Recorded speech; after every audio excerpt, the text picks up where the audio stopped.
அருட்பெருஞ்சோதி அருட்பெருஞ்சோதி தனிப்பெரும் கருணை அருட்பெருஞ்சோதி. வணக்கம் மக்களே. இன்று நம்முடன் இருப்பது ஐயா அரசுசாமி பிரம்மஞானி அவர்கள். வணக்கம் ஐயா. ஐயா, எங்களுக்குள்ள ஒரு சந்தேகமான ஒரு கொஸ்டின் இருக்கு. என்னன்னா, வினைனா என்ன, அதோட பொருள் என்னன்னு உங்களுக்கு தெரியுமா ஐயா? எங்களுக்கு தெரியாது, நீங்க கொஞ்சம் சொன்னீங்கன்னா நல்லா இருக்கும். அற்புதமான கேள்வி கேட்டீங்க. வினையில பல வகையான வினை இருக்கிறது. அதாவது பார்த்தீங்கன்னா, வினை, கர்ம வினை, உடல் வினை, மூதாதையர் வினை, வல்வினை, ஊர்வினை, இது மாதிரி பல வகையான வினைகள் இருக்குது. சரிங்க ஐயா, கர்ம வினைனா அதை பத்தி கொஞ்சம் விளக்கமா சொல்லுங்க ஐயா. ரொம்ப அற்புதமான கேள்வி கேட்டுருக்கீங்க. வினைகள்ல ரொம்ப அருமையான, அதாவது ஒழிக்கக்கூடிய வினை கர்ம வினை தான். எதுக்கு ஐயா அதை ஒழிக்கணும்? அது கர்ம வினை ஒழிச்சாதான் மறுபிறவி கிடைக்காதுன்னு ஞானிகள்லாம் சொல்லணும். அப்போ அந்த கர்ம வினையை ஒழிப்பதற்கு அற்புதமான வழி இருக்குது. அதாவது அடியனுடைய வாழ்வில் அனுபவத்தை சொல்லணும். அதாவது எப்படின்னு பார்த்தீங்கன்னா, இது வினை என்றால் கர்ம வினை தான் ஒரு மனிதனை ஆட்டி படைக்குது. நீங்கள் எதை சொன்னாலும் எதை பண்ணாலும் வினை தான் அங்கே முன்னாடி நின்றுடும். அப்போ அந்த வினையை ஒழிப்பதற்கு ஒரு அற்புதமான வழி அடியனுடைய வாழ்வியலில் தவம் செய்யும் போது வந்த கருத்து. அதுதான் என்ன அப்படின்னு பார்த்தீங்கன்னா, திருவருள் பிரகாசம் வள்ளல் பெருமானுடைய பாதத்தை பார்க்கணும். அப்போ அந்த பாதத்தை பார்க்கும்போது வினை தானாக ஒழியுது. அதை ஒழியுதுன்னு சொல்லலாம், கரையுதுன்னு சொல்லலாம், இப்படியெல்லாம் பல வகையான ஒரு விஷயம் சொல்லலாம். அப்போ கரையுது அப்படின்றதுக்கு உதாரணம் என்னன்னு பார்த்தீங்கன்னா, இப்போ ஒரு கற்பூரம் எடுத்துன்னு வச்சிங்கன்னா, அந்த கற்பூரத்தை எடுத்துன்னு போய் அப்படியே ஓப்பன் பண்ணி வச்சிங்கன்னா, அந்த கட்டி கற்பூரத்தை அது காற்றுலேயே கரையும். ஆனால் அதே கற்பூரத்தை பார்த்தீங்கன்னா நெருப்பு வச்சு பற்ற வச்சுன்னா பூனி எரிஞ்சு கரையும். அப்போ இதுக்கு அதுக்கு உள்ள வித்தியாசம் என்ன அப்படின்னு பார்த்தீங்கன்னா, இது பொய்க்கா கரையும், ஆனால் நெருப்போட கரையும், புகையோட கரையும். அப்போ அது போல் இந்த வினையை ஒழிக்கிறது எப்படி ஒழிக்கணும்னா, கடும் அவ்வளோ வள்ளலார் எணி பொழுதும், அதாவது இமைப்பொழுதும் எந்தெந்தில் நீங்காதான் தாழ்வாழ்கின்ற ஒரு ஞானி, ஒரு கணமும் உன்னை மறவாது இருக்க வேண்டும் சொல்லிட்டு வள்ளலார் சொல்கிறேன்.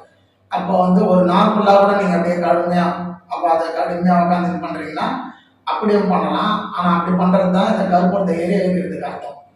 ஆனால் சும்மா அப்படியே வச்சுட்டு நீங்கள் பார்த்து உங்கள் வேலைகளை எல்லாத்தையும் பார்த்துக்கின்னு அந்த வினையை வைக்கிறது கற்பூரம் சாதாரணமாக நீங்கள் வச்சிங்கன்னா காற்றுல காயும். அப்போ அந்த போல் உங்களுக்கு டைம் கிடைக்கும் போதெல்லாம் வள்ளல் பெருமான் பாதத்தை நீங்கள் பார்த்தீங்கன்னா அந்த வினை ஒழியும். அந்த வினை ஒழியறதுக்கு ஒரே ஒரு தகுதி இருக்குது. அந்த தகுதி என்ன தகுதின்னு பார்த்தீங்கன்னா, யாராக இருந்தாலும் வினை ஒழிச்சிடலாம். இதுக்கு சாதி, மதம், இனம், மொழி இதெல்லாம் தேவையில்லை. யாராக இருந்தாலும் அந்த வினையை ஒழிக்கலாம். அந்த வினைக்கு ஒரே ஒரு தகுதி என்னன்னு பார்த்தீங்கன்னா, நீங்கள் சைவமாக இருக்கணும். அப்போ சைவமாக இருந்தால் தான் அந்த வினையை ஒழிக்க முடியும். அப்போ ஏன் சைவமாக இருக்கணும் அப்படின்னு நான் சொல்கிறதுக்கு காரணம் என்னன்னு பார்த்தீங்கன்னா, ஏற்கனவே வினைன்னால பாவம் தான் வினைன்னு அர்த்தம். அப்போ அந்த பாவத்தை ஒழிக்கிறதுக்கு தான் நான் சொல்கிற விஷயம் என்னன்னா, வள்ளல் பெருமான் பாதத்தை பார்த்தா ஒழியணும். வள்ளல் பெருமான் ஏன் பார்த்தேன்னா, அவர் ஒரு பெரிய அருளாளர், ஞானி, மகான், இப்படிலாம் சொல்லலாம். அப்போ அவருடைய பாதத்தை பார்க்கும்போது நமக்கு வினை ஒழியும். அப்போ நம்ம மாமிச உணவெல்லாம் சாப்பிட்டு நம்ம போய் ஒருத்தர் மகானுடைய பாதத்தை நம்ம பார்த்தோம்னா அந்த வினை ஒழியாது. அதுக்காக தான் நம்ம என்ன சொல்லலாம், முதல் தகுதி வேணும். அப்போ அந்த முதல் தகுதி என்னன்னா சைவ உணவை சாப்பிடணும். ஏன் சைவம்னா பாவம் இல்லாத ஒரு நிலைக்கு அதுக்கப்புறம் போய் உக்காந்தோம்னா அதுக்கு தகுதி இருக்குது. இப்போ இன்னும் கொஞ்சம் புரியுற மாதிரி சொல்ல போனாங்கன்னா, ஒரு காலேஜுக்கு போகிறதுக்கு 12வது முடிச்சதானே காலேஜுக்கு போகணும். அதுக்கு படிப்பு கல்வி தகுதி. அது போல் அந்த கர்ம வினையை ஒழிக்கிறதுக்கு உண்மையான தகுதி என்னன்னு பார்த்தீங்கன்னா, சைவ உணவை சாப்பிடணும். நீங்கள் அந்த சைவ உணவை சாப்பிட்டு நம்ம அந்த தவம் பண்ணும்போது அவர் பாதத்தை பார்க்கும்போது கொஞ்சம் கொஞ்சமாக கரைஞ்சி ஒழியும். அப்போது இது பார்த்தீங்கன்னா கர்ம வினை. கர்ம வினைனா நம்ம பிறவிலேயே எடுத்துன்னு வர்றது தான் கர்ம வினை. அப்ப இந்த கருணை ஒழிக்கிறதுக்கு ஒரு மகானுடைய பாதத்தை நம்ம பார்க்கணும்.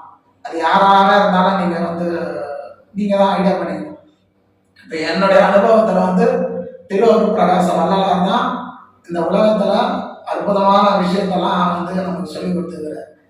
எல்லா விஷயத்தையும் சொல்ற ஒரு மனிதன் வாழ்வில் அன்பு கருணை இரக்கத்துல பாவத்தை ஒழிக்கிறதுல எல்லா விஷயத்தையும் அவர் தான் சொல்லியிருக்கிறார்.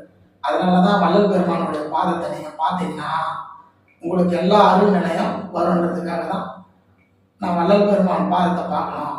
அதாவது உங்களுக்கு எவ்வளவு வேலைகள்லாம் இருக்கும், உங்களுடைய வேலை டைம் போக இருக்கிற நேரம் உங்களுக்கு எந்த சந்தர்ப்பம் இருக்குதோ அப்போ இதை இதுக்கு ஒரு இடம் வேற கரெக்டான இடம் என்ன அப்படின்னு பார்த்தீங்கன்னா ஒரு தனியான ரூம் இருக்கணும். அப்படின்னா இயற்கை சார்ந்த இடமா இருந்தால் இன்னும் நல்லா இருக்கும். அப்போ இயற்கை சார்ந்த இடமா இருக்கும்போது என்னன்னு பார்த்தீங்கன்னா உங்களுக்கு எல்லாமே உங்களுடைய எண்ணங்கள் அந்த தவம் பண்ணும்போது அந்த மைண்ட் எல்லாமே உங்களுக்கு கிளியராக இருக்கிறதுக்காக தான் இயற்கை சார்ந்த இடம் தான் இன்னும் குயிக்காக இருக்கும். இல்லை நம்ம வீட்டில் இருக்கிற ஒரு அறை தனியாக ஒரு ரூம் இருந்ததுன்னா அந்த ரூமில் வள்ளல் பெருமானுடைய படத்தை பார்க்கும்போது படத்தில் பாதத்தை மட்டும் தான் நீங்கள் பார்க்கணும், வேற எதுவும் பார்க்கக்கூடாது. வள்ளல் பெருமான் பாதத்தை பார்க்கும்போது உங்களுக்கு அந்த வினை தானாக கரையும். இதை எதை வச்சு நான் உங்களுக்கு சொல்கிறேன்னா என்னுடைய அனுபவ ஆராய்ச்சி உண்மை இது. அந்த அனுபவ ஆராய்ச்சி உண்மையை தான் உங்களுக்கு மக்கள்கிட்ட இதை பகிர்ந்துக்கணும். எல்லா மக்களும் வினையால் தான் எல்லாமே இப்போ பார்த்தீங்கன்னா ஒரு நோய் வரணும் வினையால் தான், ஒரு கடன் தொல்லையும் வினையால் தான், ஒரு மனசு கஷ்டமும் வினையால் தான், எல்லாமே வினையால் தான் வருது. அப்போ இந்த வினையை ஒழிக்கிறது ஈஸியான வழி எதுன்னு பார்த்தீங்கன்னா ஒரு மகானோட பாதத்தை பார்க்கும்போது அந்த வினை சாதாரணமாக கரைஞ்சிடும். அப்போ தான் அதுக்கு உதாரணம் நிறைய உங்களுக்கு சொல்லிட்டேன். கற்பூரம் கரையிறதுக்கு எப்படி ஒரு உதாரணம், கற்பூரத்தை காற்றுல கரையும், நெருப்பு வச்சு கரையும். அதை கடுந்தவம் பண்ணும்போது நெருப்பில் வச்சு பற்ற வச்ச மாதிரி கரையும்னா அதே மாதிரி இயல்பா சும்மா அப்படின்னு கரையணும்னா சும்மா ஒரு பார்த்துட்டு உங்களுக்கு டைம் கிடைக்கும் போதெல்லாம் கொஞ்சம் கொஞ்சமாக அந்த கரைஞ்சி நல்வினையை நம்ம இது வினைகளில் இப்போ பல வகையான வினை. இப்போ இன்றைக்கு பார்த்தது கருமை வினை ஒழிக்கிறதுக்காக நம்ம பார்த்தோம். அடுத்த இதில் பார்த்தீங்கன்னா எத்தனை வினை இருக்குதோ அந்த வினைக்கு நம்ம கருத்தை பரிமாறிக்கணும். இதை கேட்ட மக்கள் அனைவரும் உங்கள் வாழ்வில் எல்லா வளமும் நலம் பெற வேண்டும்ன்றதுக்கு அடியனோட அனுபவ ஆராய்ச்சி உண்மையை சொன்னேன். ரொம்ப நன்றி, வணக்கம். அருட்பெரும் ஜோதி அருட்பெரும் ஜோதி தனிப்பெரும் கருணை அருட்பெரும் ஜோதி எல்லா உயிர்களும் மீன்புற்று வாழ்க, வள்ளல் மனுடைய வாழ்க வாழ்க. எங்க நேயர்களுக்காக நிறைய விஷயத்த சொன்னீங்க. இன்னைக்கு வினைகள்லயே எத்தனை வினை இருக்குன்னு சொன்னீங்க. அதுல முக்கியமான கர்ம வினை பத்தியும் நல்ல விளக்கம் கொடுத்தீங்க. உண்மையாவே கர்ம வினைன்றது அது கர்ம வினையாலதான் இவ்வளவு பாடுபடுறோம் அப்படின்றது எங்களுக்கு தெரியாது, என்ன மாதிரி என்னோட மக்களுக்கும் தெரியாது. ஸோ எங்க கண்களை திறந்து வச்சுட்டீங்க ஐயா. நாங்களும் இனிமேல் உணவு நாங்கள் பார்த்து சாப்பிட்டு நாங்களும் எங்களோட பாவத்தை கரைக்கிறதுக்கு வழிவகுக்கிறோம் ஐயா. நன்றி ஐயா.